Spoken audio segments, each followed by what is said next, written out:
انہوں نے حضرت سلیمان علیہ السلام کے بنائے ہوئے ہیکل سلیمانی کو ہی اپنا قبلہ قرار دیا، تو یہ بھی ایک نافرمانی تھی ان کی۔ تو اللہ تعالیٰ فرماتے ہیں کہ آپ چاہے ہر نشانی ان کے پاس لے آئیں، ہر چیز انہیں ہر دلیل دے دیں، لیکن وہ آپ کے قبلے کی پیروی نہیں کریں گے، کیونکہ وہ ضدی ہیں، ہر دھرم ہیں، دشمنی اور بغض اپنے دل میں رکھے ہوئے ہیں اسلام اور مسلمانوں اور جبرائیل علیہ السلام کے خلاف۔ وما انتا، اور نہیں ہیں آپ، بتابعین پیروی کرنے والے، قبلتہم ان کے قبلہ کی، اور آپ صلی اللہ علیہ وسلم تو کریں گے ہی نہیں ان کے قبلہ کی پیروی، کیونکہ آپ صلی اللہ علیہ وسلم تو کر ہی نہیں سکتے، اللہ تعالیٰ کا حکم آپ صلی اللہ علیہ وسلم کو مل چکا ہے، تو آپ صلی اللہ علیہ وسلم بھی ان کے قبلے کی پیروی نہیں کریں گے، وہ تو جھوٹے ہیں اور آپ صلی اللہ علیہ وسلم سچے ہیں، تو آپ کیوں ان کے قبلے کی پیروی کریں گے؟ وما بعضهم، اور نہیں بعض لوگ ان میں سے، بتابعین پیروی کرنے والے، قبلہ ان کے پیروی کی، بعض کے، اور نہیں ہے بعض ان کے پیروی کرنے والے بعض کے قبلہ کی۔ بعض سے مراد یہاں یہود و نصارہ ہیں، کہ بعض لوگ بعض کے قبلے کی پیروی کرنے والے نہیں ہیں۔ اصل میں یہ لوگ کرتے تو بیت المقدس کی طرف رخ کر کے عبادت کرتے ہیں، لیکن ان دونوں نے اپنی سمتیں مقرر کر رکھی ہیں۔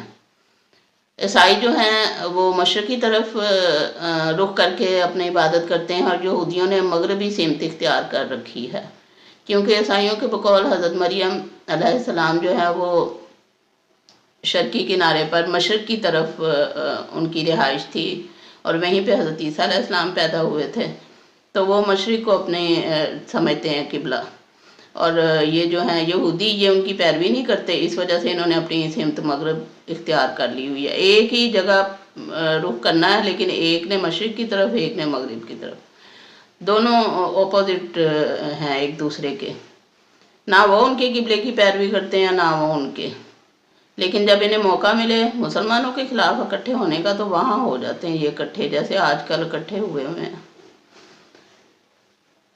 وما بعضهم بتابعین قبلۃ بعض، اور ان میں سے بعض لوگ بعض کے قبلے کی پیروی نہیں کرتے۔ ولئن، اور اگر، اتبعت، آپ نے پیروی کی، اہواءہم، ان کی خواہشات کی، من بعد، اس کے بعد، من سے بعد، ما جو، جاءکا، آیا آپ کے پاس، من العلم، علم میں سے،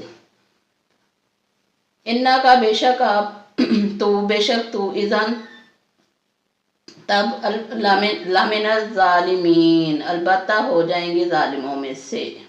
تو اللہ تعالیٰ نے نبی پاک صلی اللہ علیہ وآلہ وسلم کو سخت تنبیہ کی ہے اس آیت میں۔ یہ آیت پہلے بھی گزر چکی ہے، سورہ بقرہ میں ہی سیم آیت گزر چکی ہے کہ آپ ان کی خواہشات کی پیروی نہیں کریں گے، اور یہاں بھی اللہ تعالیٰ نے فرمایا کہ وَلَئِنِ اتَّبَعْتَ أَهْوَاءَهُم مِّن بَعْدِ مَا جَاءَكَ مِنَ الْعِلْمِ، اور اگر آپ صلی اللہ علیہ وسلم نے ان کی خواہشات کی پیروی کی اس کے بعد کہ آپ کے پاس صحیح علم آ چکا ہے، انکا اذن لمن الظالمین، تو پھر آپ ظالموں میں سے ہو جائیں گے۔ اور ظالم کون ہیں؟ وہ لوگ ہیں جو اللہ کی نافرمانی کرتے ہیں اور پھر خود پہ ظلم کرتے ہیں اور آخرت میں سزا کے مستوجب قرار پاتے ہیں۔ تو یہاں پہ اللہ تعالیٰ نے نبی پاک صلی اللہ علیہ وسلم کو ان کے ساتھ کسی بھی قسم کا کمپرومائز کرنے سے منع فرما دیا، کہ اگر وہ کچھ بھی کہیں، مثلا وہ کہیں کہ چلو چاند دن ہم آپ کے قبلے کی طرف رخ کر کے عبادت کرتے ہیں، چاند دن آپ ہمارے قبلے کی طرف رخ کر کے عبادت کریں، تو ایسی بات ہرگز نہیں ماننی ان کی، وہ جو مرضی کہتے رہیں، آپ نے پکا رہنا اپنی بات پہ۔ اور یہاں ہمارے لیے بہت بڑا سبق ہے کہ لوگ جو مرضی کرتے رہیں، جتنی مرضی منہ شگافیاں کرتے رہیں، جو مرضی دلیلیں لاتے رہیں، لیکن ہم نے اپنی بات پہ پکا رہنا کہ نہیں، ہمارے لیے تو قرآن اور سنت کافی ہے، کیونکہ نبی پاک صلی اللہ علیہ وسلم نے فرمایا تھا انی ترکت فیکم ثقلین، میں تمہیں دو چیزیں چھوڑے جا رہا ہوں، ایک قرآن اور دوسرے میری سنت۔ تو ہم نے اس بات پہ پکے رہنا کہ ہم نے قرآن اور سنت کے باہر کچھ نہیں کرنا اس کے علاوہ۔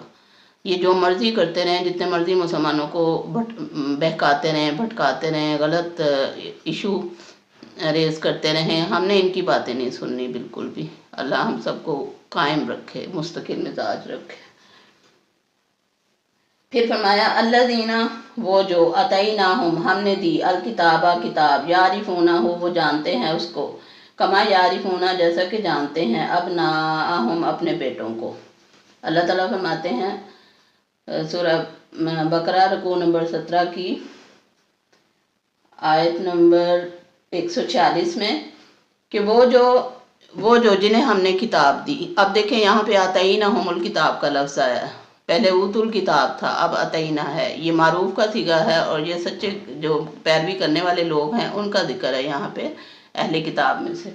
تو اللہ تعالیٰ فرماتے ہیں کہ جن لوگوں کو کتاب دی گئی ہے وہ اس کو ایسے پہچانتے ہیں جیسا کہ وہ اپنے بیٹوں کو پہچانتے ہیں. اس کو ہو کی ضمیر جو ہے یعرفونہ ہو کی ضمیر جو ہے وہ جاتی ہے یا تو کتاب کی طرف، قرآن پاک کی طرف، یا نبی پاک صلی اللہ علیہ وسلم کی طرف بھی ہم سمجھ سکتے ہیں. اور قبلہ کا بھی مفہوم یہاں پہ نکل سکتا ہے کہ وہ جانتے ہیں اچھی طرح قبلہ کو، نبی پاک صلی اللہ علیہ وسلم کو، قرآن پاک کو، کیونکہ ان کی کتابوں میں پیشینگوئیاں موجود ہیں کہ آخری نبی آئے گا، آخری کتاب آئے گی اور قبلہ ان کا یہ ہوگا. تو اب اللہ تعالیٰ فرماتے ہیں کہ وہ ان کو ایسے جانتے ہیں جیسے اپنے بیٹوں کو جانتے ہیں. اب یہ مثال کیوں دی بیٹوں کو جانتے ہیں؟ کیونکہ قرآن پاک عرب میں نازل ہوا. عربوں کے ہاں یہ ایک محاورہ بولا جاتا تھا. وہ جب کسی چیز کو پہچانتے تھے تو اس کے بارے میں کہتے تھے کہ ہم اس کو پہچانتے ہیں جیسے ہم اپنے بیٹوں کو پہچانتے ہیں. یہ ان کے ہاں محاورہ استعمال ہوتا تھا. تو چونکہ عرب میں قرآن پاک نازل ہوا تو اللہ تعالیٰ نے وہی الفاظ استعمال فرمائے تاکہ ان کو سمجھ آ جائے، ان کی عقل میں کوئی بات آ جائے کہ وہ لوگ قرآن پاک کو، نبی پاک صلی اللہ علیہ وسلم کو اور قبلہ کو ایسے پہچانتے ہیں جیسے وہ اپنے بیٹوں کو پہچانتے ہیں. یعنی ایسا نہیں ہے کہ انہیں پتہ نہیں ہے اور وہ انکار کر رہے ہیں، انہیں سب پتہ ہے، وہ جان بوجھ کر ضد بازی میں انکار کر رہے ہیں.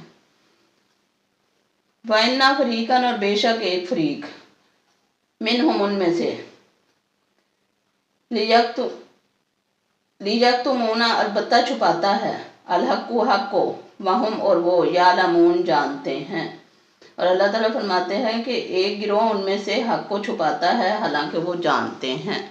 ایک گروہ کون سا ہے؟ ان کے احبار و رہبان، ان کے علماء کرام، ان کے ربی، جو بھی ان کے علماء کرام تھے، فقہا تھے، وہ سب جانتے تھے کہ یہ سب حق ہے. نبی پاک صلی اللہ علیہ وسلم جو بھی فرما رہے ہیں ایک ایک حرف حق اور سچ ہے، لیکن وہ اس کو چھپاتے تھے حق کو جان بوجھ کر، کیونکہ شیطان نے ان کے دلوں اور ذہنوں پہ غلبہ کیا ہوا تھا اور وہ حق کو پہچاننے سے انکاری تھے. الحق من ربک، حق تیرے رب کی طرف سے ہے. الحق حق، من سے، ربی کا رب تیرا. فلا تکونن، بس تم نہ ہو جانا، من الممترین، شک کرنے والوں میں سے. اللہ تعالیٰ فرماتے ہیں کہ حق تمہارے رب کی طرف سے ہے، تمہارے رب کی طرف سے جو بھی چیز نازل ہوئی وہ حق ہے اور تم شک کرنے والوں میں سے نہ ہو جانا. تو شک جو ہے یہ بہت بڑی برائی ہے، اور یہود و نصارہ کی ہمیشہ سے یہ کوشش رہی ہے کہ مسلمانوں کے دلوں میں شکوک و شبہات ڈالتے رہیں اور ڈالتے رہتے ہیں. طرح طرح کی نعوذ باللہ وہ اعتراضات کرتے ہیں. کبھی قرآن پاک پہ اعتراض ہو رہا ہے، کبھی نبی پاک صلی اللہ علیہ وسلم کی ذات پہ اعتراض ہو رہا ہے، کبھی نبی پاک صلی اللہ علیہ وسلم کی شادیوں پہ اعتراض ہو رہا ہے، کبھی نبی پاک صلی اللہ علیہ وسلم کی احادیث پہ اعتراض ہو رہا ہے کہ یہ نبی پاک صلی اللہ علیہ وسلم کے بعد لکھی گئیں. اس قسم کی شکوک و شبہات ڈالنے کی کوشش کرتے رہتے ہیں مسلمانوں کے دلوں میں. لیکن اللہ تعالیٰ نے فرمایا کہ تم کسی شک میں نہ پڑنا. ان کے کہنے میں آ کے کوئی شک آپ کے ذہنوں میں، مسلمانوں کے ذہنوں میں نہیں آنا چاہیے، کیونکہ ہمیں اپنے ذہن کو ایک چیز کی طرف اپنا فوکس رکھنا ہے، اپنے ذہن کو، دل کو، دماغ کو ایک جگہ مرتکز رکھنا ہے، اور وہ ہے قرآن پاک اور حدیث نبی صلی اللہ علیہ وسلم. قرآن میں تو اللہ تعالیٰ نے شروع میں ہی فرما دیا، ذالک الکتاب لا ریب فیہ، یہ وہ کتاب ہے جس میں کوئی شک نہیں. اب ایک ایمان لانے والا، ایک کلمہ پڑھنے والا، وہ اس آیت پہ اگر یقین پڑھتا ہے، اس پر یقین رکھتا ہے، ایمان رکھتا ہے، وہ کبھی زندگی میں شک میں نہیں پڑے گا اور منہ توڑ جواب دے گا ان لوگوں کو جو ذرا سا بھی شک میں ڈالنے کی کوشش کریں مسلمانوں کو. لیکن اس کے لیے بہت ضروری ہے کہ قرآن پاک کا مطالعہ کیا جائے بغور. قرآن کہتا ہے افلا یتدبرون القرآن ام علی قلوب اقفالها، وہ قرآن میں غور و فکر کیوں نہیں کرتے؟ کیا ان کے دلوں پر تالے پڑے ہوئے ہیں؟ تو اب یہ چیز جو ہے اس کو ختم کرنے کی ضرورت ہے کہ قرآن سے دوری قرآن کے قریب آنے کی ضرورت ہے، قرآن کو پڑھنے کی، کھولنے کی، سمجھنے کی ضرورت ہے، اپنے بچوں کو پڑھانے کی، ان کو سمجھانے کی ضرورت ہے، تاکہ شبہات جو ہیں وہ بچوں کے دلوں میں غالب نہ آ سکیں۔ بچے جو ہیں وہ قرآن کی اتنی گرفت مضبوط ہو، قرآن پہ اتنا ان کا نالج پختہ ہو کہ وہ انہیں دو ٹوک جواب دے سکیں، بجائے یہ کہ وہ گھروں میں آ کے طرح طرح کے کوشچن کریں کہ ہاں یہ ایسے کیوں ہے، ویسے کیوں ہے، اور ان کی زبان بولیں۔ تو اس سے بہتر ہے کہ ہم ان کو قرآن کی زبان بلوائیں، ان کے دلوں میں، ذہنوں میں ایسے راسخ کر دیں قرآن پاک کی آیات کو کہ ہم ہر زندگی کا ہر لمحہ، ہر حکم، ہر عمل ہم انہیں ساتھ ساتھ بتائیں کہ قرآن یہ کہتا ہے اس بارے میں، حدیث یہ کہتی ہے۔ ہر کام جتنے بھی زندگی کے ہم کرتے ہیں، کھانا پینا، اٹھنا بیٹھنا، سونا جاگنا، آنا جانا، ملنا ملانا، جو بھی ہم کام کرتے ہیں اس میں ہم ساتھ ساتھ بچوں کو گائیڈ کریں بچپن سے کہ پیارے نبی صلی اللہ علیہ وسلم اس طرح کیا کرتے تھے، قرآن میں یہ حکم ہے، اللہ تعالیٰ کو یہ پسند ہے، نبی پاک صلی اللہ علیہ وسلم کو یہ پسند ہے۔ یہ چیزیں ہمیں بچوں کے ذہنوں میں راسخ کرنے کی ضرورت ہے، تاکہ پھر ان کو دوسرے لوگوں کو جواب دینے میں آسانی ہو کہ نہیں جی ایسے نہیں، ایسے ہے۔ اللہ تعالیٰ ہمیں توفیق دے، اور اللہ تعالیٰ مسلمانوں کو مستقل مزاج رکھے اور شکوک و شبہات میں پڑھنے سے بچائے۔ سبحانک اللہم و بحمدک، اشہد ان لا الہ الا انت، واستغفرک واتوب الیک۔ اللہ حافظ۔